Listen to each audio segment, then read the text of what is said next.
तो दोस्तों, एक और नया दिन और मैं बलजीत परमार अपने channel Baljeet Parmar for you लेके आपके सामने हाजिर हूँ।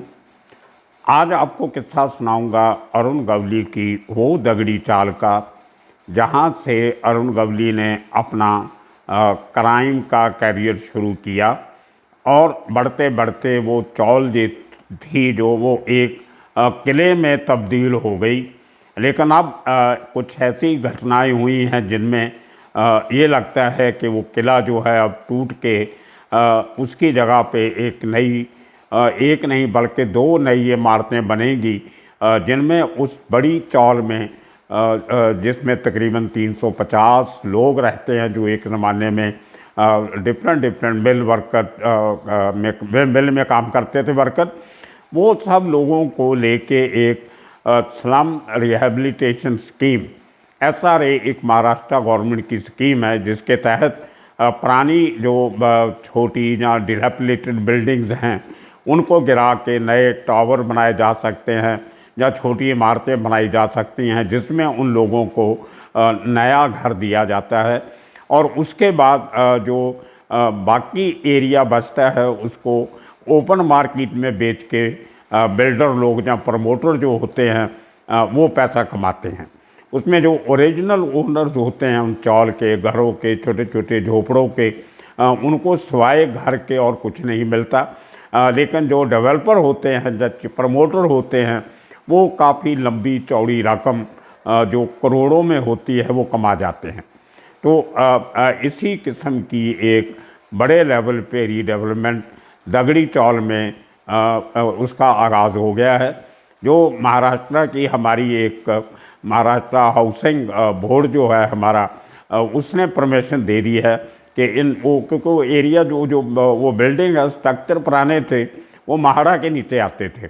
तो लेकिन वो महाड़ा ने परमिशन मिलने के बाद अभी वो जो फाइल है वो फाइनल अप्रूवल के लिए बॉम्बे म्यूनसिपल कॉरपोरेशन के पास गई है, जहाँ पे वो प्रोजेक्ट जो है वो जल्दी ही ओके हो जाएगा और लगता है कि इसी महीने के अंदर अंदर उसका भूमि पूजन भी हो जाएगा।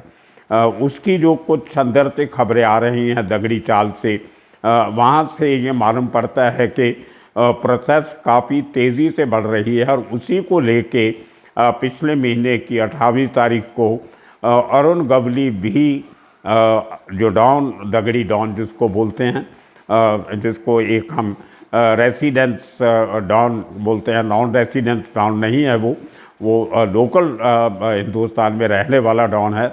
वो नागपुर जेल से 1 महीने की पैरोल लेके मुंबई आया है अपने घर पे दगड़ी चाल के अंदर।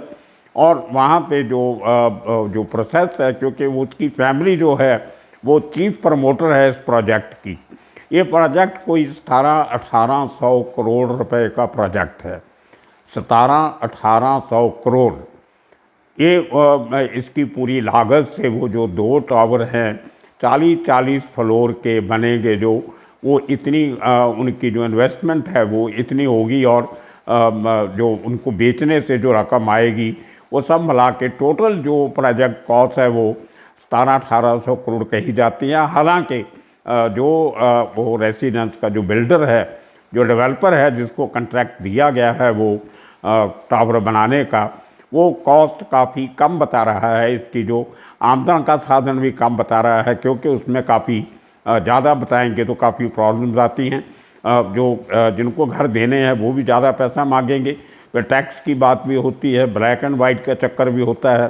तो कहीं ना कहीं मिला के उसको ये शायद 1000-1200 का बता रहे हैं, लेकिन जो मेरे सोर्सेज हैं रियल एस्टेट इंडस्ट्री में, उनके मुताबिक ये 1700-1800 करोड़ रुपए का प्रोजेक्ट है और इसी महीने के अंदर अंदर शुरू होने की बात कही जा रही है। तो मैं इस वीडियो में आपको इस आज के एपिसोड में कुछ अरुण गवली के बिल्कुल एक्सक्लूसिव छोटे छोटे वीडियोस भी दिखाऊंगा, क्योंकि उसके जो इर्द गिर्द लोग होते हैं, जब वो घर पे आता है, जो उसको रिसीव करते हैं, उसका खैर मकदम करते हैं वहाँ पे, उनको किसी को भी वीडियो बनाने की, जो फ़ोटो खींचने की इजाज़त नहीं होती है। मीडिया प्रेस को तो बिल्कुल बताया ही नहीं जाता कि अरुण गावली कब आ रहा है, कब जा रहा है, तो किसी मीडिया का वहाँ होना नामुमकिन है। और आपको शायद हैरानी होगी कि मुझे भी हैरानी हुई जब मेरे कुछ सोर्सेज ने मुझे वो छोटी छोटी वीडियोस जो चोरी छिपे ली गई, बड़ी हिम्मत का काम किया होगा। 3 अलग-अलग लोगों ने जो मेरी चैनल देखते हैं, दगड़ी चाल में रहने वाले होंगे, क्योंकि बाहर का आदमी तो उस गेट के अंदर जा ही नहीं सकता। अरुण गावली को रिसीव करने के लिए इतनी उसकी अपनी तगड़ी सिक्योरिटी है। बाहर के आदमियों को अलाउ नहीं करते कि कौन उसको चाकू मार देगा, गोली मार देगा। तो इतनी टाइट सिक्योरिटी के बीच उन 3 बहादुर लोगों ने वो छोटी छोटी क्लिप्स जो है उसके गाड़ी से उतरने की, फिर उसकी घर की तरफ जाते हुए, और तीसरी एक छोटी क्लिप है जिसमें वो अपनी बीवी के साथ बैठ के पूजा कर रहा है। ये 3 एक्सक्लूसिव वीडियोज़ आप इस आज की एपिसोड में देख सकोगे। तो इस एपिसोड को पूरा देखना, मुझे नहीं मालूम वो कहाँ लगेंगे स्टोरी के हिसाब से, तो आपका पूरा वीडियो आपको देखना पड़ेगा, जितना भी होगा 20, 22, 25 मिनट का, तो आपको वो एक्सक्लूसिव पिक्चर देखने को मिलेंगी। इसके साथ ही 2-3 पिक्चर्स और मैं आपको स्टिल फोटोग्राफ दिखाऊंगा अरुण गावली की। लास्ट ईयर जब वो घर आया था इसी तरह पैरोल पे, तो उसकी बीवी ने जो कार्तिक की थी वो भी मुझे किसी ने भेजा है, पर मुझे लगता है कि शायद मैंने वो वीडियो, छोटी सी वीडियो है, वो मैंने कहीं और देखी है, लेकिन फिर भी आपकी नज़र करेंगे ताकि आप भी वो नहीं देखी हुई तो देख लेना। उसके अलावा एक अरुण गावली की वो पिक्चर है जो कहीं नहीं आज तक छपी ना किसी ने देखी।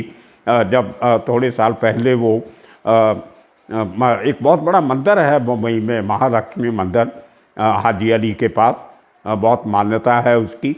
वहाँ पे अपना पाठ पूजा करने गया था, माथा टेकने, तो वहाँ एक छोटी सी मूर्ति के साथ एक फ़ोटो उसने खिंचवाई थी जो कहीं से मेरे हाथ लग गई, थोड़े दिन पहले मुझे किसी ने भेजी, वो भी मैं आपको दिखाऊंगा। उसके साथ 2000 में जब वो एक एयरपोर्ट से उतरा था, बाई एयर कहीं से आया, तो वो एक फ़ोटो भी किसी ने खींची थी, वो भी मैं आपको आज दिखाऊंगा। तो आप बहुत दिनों से कह रहे थे कि मैं जब कोई वीडियो बनाता हूं तो उसके साथ जुड़ी हुई कुछ फ़ोटोग्राफ्स आपको दिखाया करूं, और मैं अभी कोशिश कर रहा हूं अपने सोर्सेज से कि जहां तक पॉसिबल होगा वो छोटी वीडियोज़ जहाँ फ़ोटोग्राफ मंगवा के आपको साथ के साथ दिखाया करूं। खैर आज आप ये 5-6 फ़ोटोग्राफ देखिए, आने वाले वीडियोज़ में और दिखाया करेंगे। तो अब मैं आपको बता दूं कि पूरी कहानी असल है क्या। दगड़ी चाल में तकरीबन 350 छोटे बड़े घर हैं। किसी का एरिया 200 स्क्वायर फीट है, किसी का 250 होगा, किसी का 300 होगा, किसी का 400 होगा। तो कई लोगों ने 2 छोटे घर जोड़ के बड़ा बना लिया तो 500 स्क्वायर फीट भी होगा। लेकिन वो जब रीडेवलपमेंट जाता है तो वो 1 नहीं 2 टेनेमेंट ही गिनी जाएंगी। उसी तरह अरुण गावली का अपना घर है, 5 फ्लोर की बिल्डिंग बनी हुई है जिसमें लिफ्ट भी लगी हुई है, उसका पूरा एरिया उसमें गिना जाएगा। उसमें अरुण गावली की फैमिली के जितने नज़दीकी लोग हैं सबके नाम पे इन्होंने वहाँ पे वो छोटे छोटे घर पिछले इतने सालों में एक के करके खरीद के रखे हुए हैं।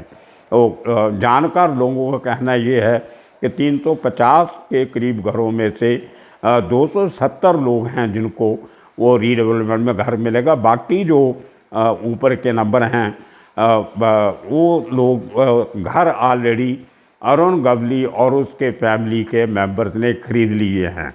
मतलब 1/3 घर जो हैं वो ऑलरेडी उनके मालिक जो हैं वो अरुण गावली और उसकी फैमिली है। और जो 40-40 फ्लोर के 2 टावर बनेंगे उनमें जो एक टावर है उसमें मैक्सिमम घर जो हैं वो 350 लोग जिनके जो ओरिजिनल टेनेंट्स थे, जिनमें अरुण गावली के फैमिली मेंबर भी हैं, उनको तकरीबन 340 स्क्वायर फुट के हिसाब से एक एक घर दिया जाएगा। और उस एरिया में जो मार्केट रेट चल रहा है, जो पर स्क्वायर फीट जो कीमत है उस इलाके में जगह की, फ्लैट की, वो आप हैरान रह जाओगे सुन के। वो 34-35 हज़ार रुपये पर स्क्वायर फीट।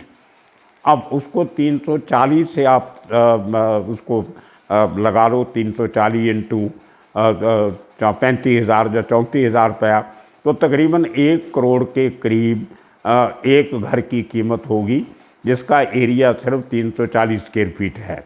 तो जितने वो 270 लोग हैं जिनको घर मिलेंगे, अरुण गवली की फैमिली वालों को छोड़ के गिनने, उनको भी बीच में गिना जाएगा क्योंकि नाम उनके भी हैं 250 में, तो समझो 350 लोगों को 1-1 करोड़ का घर मुफ्त में दिया जाएगा। तो 350 करोड़ रुपए का ये एक लेन देन एक हिसाब से हो जाएगा। वो जो लोग वहाँ पे इतने सालों से गरीब लोग, जिनकी कई लोगों की तो खाने पीने की भी प्रॉब्लम है, जो बुज़ुर्ग लोग थे मिल्स में काम करते थे उनकी मौत हो गई, आगे बच्चों को कुछ बराबर नौकरी नहीं है, ज़्यादा पढ़े लिखे लोग नहीं हैं, सब तो इतने सालों से एक वर्चुअल कैद में रह रहे थे क्योंकि जो उसके आने जाने के रास्ते तो अरुण गवली के बंदे कंट्रोल करके रखते थे। उन लोगों की अपनी कोई ज़्यादा आज़ादी नहीं थी, एक लिमिटेड समय के बाद उनको अंदर बाहर जाने की परमिशन नहीं थी। तो जितनी कैद उस दगड़ी चाल के अंदर अरुण गवली और उसकी फैमिली ने भोगी है, उतनी ही कैद वहाँ के वो 350 जो ओरिजिनल मालिक हैं छोटे छोटे घरों में रहने वाले, उन्होंने भी एक तरीके से वो कैद साथ में भुगती है और साथ में रहने का जो खमियाजा उनको भुगतना पड़ा है। लेकिन आज उनकी ज़िंदगी में शायद एक आशा की किरण जागी है। और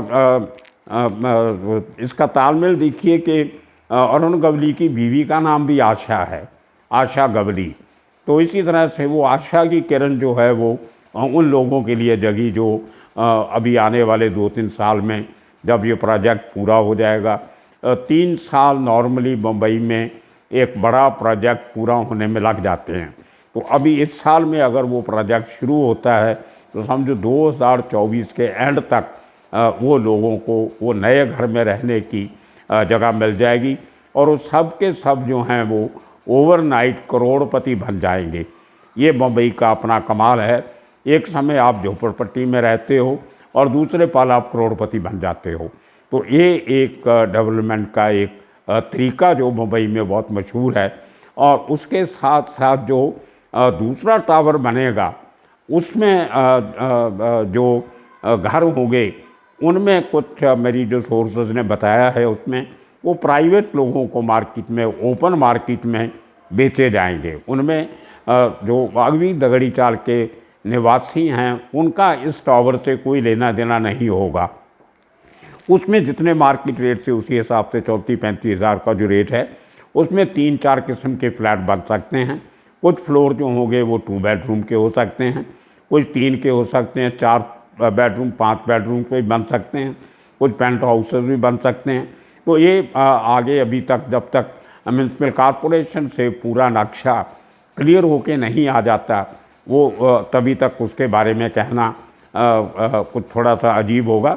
लेकिन जो डिमांड है उस तरह को सेंट्रल बॉम्बे है, वो मुंबई का एकदम सेंटर का हिस्सा है। ऑलरेडी जो वहाँ पे जहाँ पे ये टावर बनने वाले हैं दगड़ी चौल में, उससे हार्डली 200 गज की दूरी पर जो जैकब सर्कल है वहाँ पे, जिसको 7 रास्ता बोला जाता है, वो 7 रास्ता के तकरीबन हर कॉर्नर पे बहुत बड़े बड़े 50, 55, 60 स्टोरी तक के टावर भी ऑलरेडी बन चुके हैं जहाँ बहुत मार्केट रेट बहुत ज़्यादा है।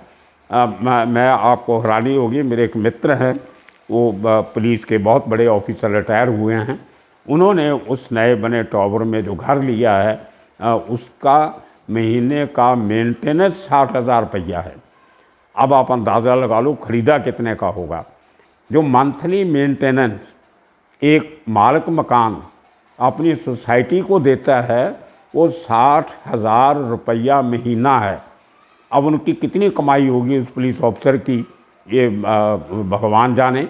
रिटायरमेंट के बाद भी इतनी मेंटेनेंस देनी, लेकिन वो बहुत अमीर आदमी है। मतलब बता रहा था कोई शायद कोई 500 रुपये की, उन्होंने 500 करोड़ रुपए की उन्होंने अपनी ज़्यादा डिक्लेयर की थी इनकम टैक्स में। इसी तरह वहाँ पे सैकड़ों लोग और रह रहे हैं जो कई लोगों के 2-2, 3-3 फ्लैट हैं, तो वो तकरीबन 1.5-2 लाख रुपया हर महीने सिर्फ मेंटेनेंस देते हैं। मालिक खुद हैं लेकिन फिर भी इतना पैसा उनको मेंटेनेंस में देना पड़ रहा है। खैर ये बड़े शहरों की बड़ी मजबूरियाँ। उसी तरह जो अरुण गवली के गढ़ में दगड़ी चाल में जो फ्लैट बनेंगे जिसमें वो गरीब लोग भी हैं जिनको फ्री में फ्लैट दिया जाएगा, उनको मेंटेनेंस तो भरनी पड़ेगी।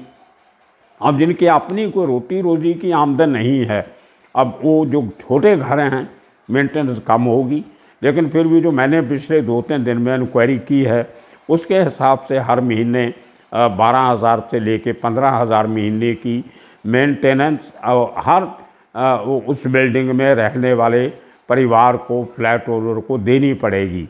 और उसके कारण हैं जब आपका जो पॉश सोसाइटी जब होती है तो उसमें जो इंटरकॉम हर घर में लगे होंगे, टावर है 40 फ्लोर का, तो हाई स्पीड लिफ्ट्स लगी होंगी जो बहुत महंगी आती हैं, उनकी स्पीड बहुत फास्ट होती है, उनकी मेंटेनेंस बहुत महंगी पड़ती है।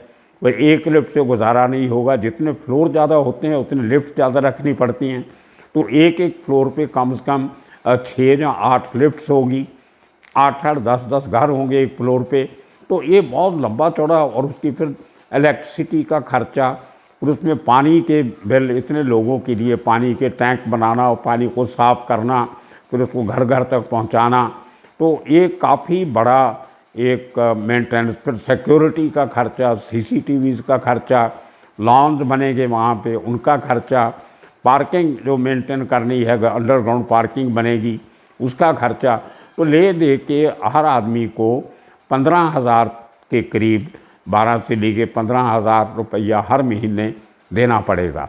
तो वो कहाँ से देंगे ये पता नहीं। नॉर्मली होता क्या है मैं आपको बता दूं, जब इस किस्म के प्रेस्टिजियस प्रोजेक्ट बनते हैं तो लोग जिनके नाम पे उनको घर मिलता है, जो 35, 40, 50 साल उस झोपड़े में रहते हैं, बाद में उनको बिल्डिंग मिल जाती है, तो वो अपने नाम पे जब फ्लैट अलॉट उनको हो जाता है, ओनर बन जाते हैं, सरकारी रिकॉर्ड में उनका नाम आ जाता है, तो वो 2, 4, 6 महीने, साल के बाद वो फ्लैट बेच के वो फिर वापस किसी ना किसी झोपड़े में चले जाते हैं। 25-30 हज़ार का फिर छोटा सा घर बम्बई के बाहर जाके कहीं खरीदेंगे, फिर वहाँ जाके रहेंगे, और ये जो पैसा आएगा वो अपनी आने वाली ज़िंदगी के लिए, बाकी का जो 65-70 हज़ार लाख रुपया जो भी बचेगा वो अपने किसी काम धंधे में लगाएंगे। लेकिन मैंने ऐसे भी देखा है, इसी किस्म का एक प्रोजेक्ट बॉम्बे का जो दूसरा पॉश बिजनेस डिस्ट्रिक्ट है BKC, बांद्रा कुर्ला कम्प्लेक्स, उसके साथ एक टाडा कंपाउंड में इसी किस्म का प्रोजेक्ट बना। हर झोपड़ी पट्टी वाले को 1-1 करोड़ रुपया आज से 15 साल 16 साल पहले बिल्डर ने दिया था। 10 बाई 10 का झोपड़ा, 10 फीट बाई 10 फीट, उस साथ हर आदमी को 1-1 करोड़ रुपया उस ज़माने में दिया गया। उनमें बहुत लोग थे, वो टैक्सी ड्राइवर थे, ऑटो रिक्शा ड्राइवर थे, फेरी वाले थे, दूध बेचने वाले थे, उन लोगों को 1-1 करोड़ रुपया मिल गया उनके झोपड़े का। वहाँ पे बहुत बड़ा टावर बनना था, लेकिन लीगल प्रॉब्लम से आज तक नहीं बना। और वो लोगों में से बहुत सारे लोग जिनको मैं जानता हूँ, उनके पास वो 1 करोड़ भी उनका 12-13 साल में ख़त्म हो गया। किसी ने अपनी शादी में लगा दिया, किसी ने बिज़नेस शुरू किया, ख़त्म हो गया, किसी ने जुए में उड़ा दिया, किसी ने कोई बहुत कम लोग ऐसे होंगे जिन्होंने वो पैसा लेके कहीं अपना काम धंधा आगे बढ़ाया हो। सबके सब लोग आज भी टैक्सी चलाते हैं, सबके सब लोग आज भी ऑटो रिक्शा चलाते हैं। कुछ लोगों ने जो समझदार थे, कुछ पढ़े लिखे थे, उन्होंने अपने छोटे फ्लैट 35-40 लाख के दूर एरिया में जाके ले लिए, वो उनकी ज़िंदगी थोड़ी अच्छी बसर हो रही है। लेकिन बाकी की हालत वही है जो पहले थी, पैसा आया और गया। और इसी किस्म की हालत ये दगड़ी चाल के लोगों की भी हो सकती है, बहुत लोगों की होगी। तो ये एक मुंबई का एक तौर तरीका है कि पैसा आता भी है लेकिन चला भी उसी तरह जाता है। लेकिन उसमें जो पैसा जो उनके रीडेवलपमेंट के चक्कर में जो extra FSI, floor space index ratio जो मिल जाती है बिल्डर्स को, उसमें पैसा बिल्डर्स कमा जाते हैं। और जो चीफ प्रमोटर होते हैं, अब इसमें चीफ प्रमोटर कौन है? अरुण गवली, अंडरवर्ल्ड डॉन, जिसके खिलाफ कोई बोलेगा नहीं। उसके बाद उसका एक भांजा है सचिन अहीर, वो पहले की एक कांग्रेसी और NCP की सरकार में हाउसिंग मिनिस्टर रहा है। और उसका आगे उनके बच्चे, उनकी बेटियां, बेटे, उनके भाई, ये सब को जिनके ऑलरेडी अपने 15-15, 20-20 करोड़ के घर हैं ऑलरेडी, उनको और एक के घर मिलेगा। ये एक कानून है कि रीडेवलपमेंट में सबको घर मिलेगा। तो उसी चक्कर में जो बेचारे वो जो 350 लोग हैं, जिनमें 1/3 तो फिर अरुण गवली के पास है, वो लोग जो हैं उनको आने वाले 3 साल प्रोजेक्ट जो मैनेजर होते हैं वो 3 साल का समय तो देते हैं, लेकिन लग जाते हैं 6-7 साल डेवलप करने में। उतने दिन उनको जो बिल्डर है, जहाँ जो प्रमोटर्स हैं, वो उनको मंथली रेंट देते हैं। पहले उन लोगों को अपना वो घर खाली करके किसी दूरी जगह जाके किराए पे रहना पड़ेगा। तो इस केस में, दगड़ी चाल के केस में, जो मेरे सोर्सेज ने बताया, बिल्डर ने 35,000 रुपया महीना 3 साल के लिए कॉन्ट्रैक्ट लोगों के साथ कर रहा है कि आपको हर महीने 35,000 रुपया मैं कंपनसेशन दिया करूँगा, आप 3 साल बाहर किराए पे रहिए, जैसे ही फ्लैट आपका बन के रेडी होगा तो आप आ जाना। उसमें भी लोगों ने बताया कि वो बिल्डर का जो 35,000 रुपया प्रमोटर्स के पास आता है आगे देने के लिए, उनमें से भी खाली 15-20 हज़ार दिया जाता है, बाकी का वो प्रमोटर खुद रख लेते हैं। तो वहाँ से अभी बगावत की आवाज़ें उठने लगी हैं। बहुत से लोगों का कहना है कि जो सरकारी कानून जो है उसके मुताबिक हमें 340 स्क्वायर फुट नहीं 400 स्क्वायर फुट का मकान चाहिए, तो वो भी बातें चल रही हैं। खैर, अरुण गवली तो करोड़पति से अरबोपति बन जाएगा, कुछ गरीब लोग थे वो करोड़पति बन जाएंगे, दगड़ी चाल की शक्ल बदल जाएगी, वो पुराना जो किला था वो टूट जाएगा, लेकिन अरुण गवली की अपनी जो रिहाइश होगी, उनकी परिवार की, कहते हैं 10 ऊपर के फ्लोर जो हैं वो गवली परिवार के पास रहेंगे। उनके लिए सेपरेट लिफ्ट होगी, सेपरेट एंट्रेंस होगी, सेपरेट सिक्योरिटी सिस्टम होगा, उससे बाकी दोनों टावर्स का कोई लेना देना नहीं होगा। तो देखिए आने वाले दिनों में क्या होता है। ये आपका किस्सा आपको कैसे लगा, ये आने वाले आप दिनों में अपने कमेंट दीजिए। कल आपको मैं सुनाऊंगा वो किस्सा जिसमें जब बड़ा राजन छोटा राजन वर्दा राजन के लिए काम करते थे, उन्होंने एक पुलिस और पार्टी पर कैसे हमला किया, 3 पुलिस वालों को कैसे ज़ख्मी किया और उसके बाद उनकी क्राइम ब्रांच में पिटाई कैसे हुई, ये किस्सा मैं कल सुनाऊंगा। तब तक के लिए इंतज़ार कीजिए। आप सबका बहुत बहुत शुक्रिया, धन्यवाद।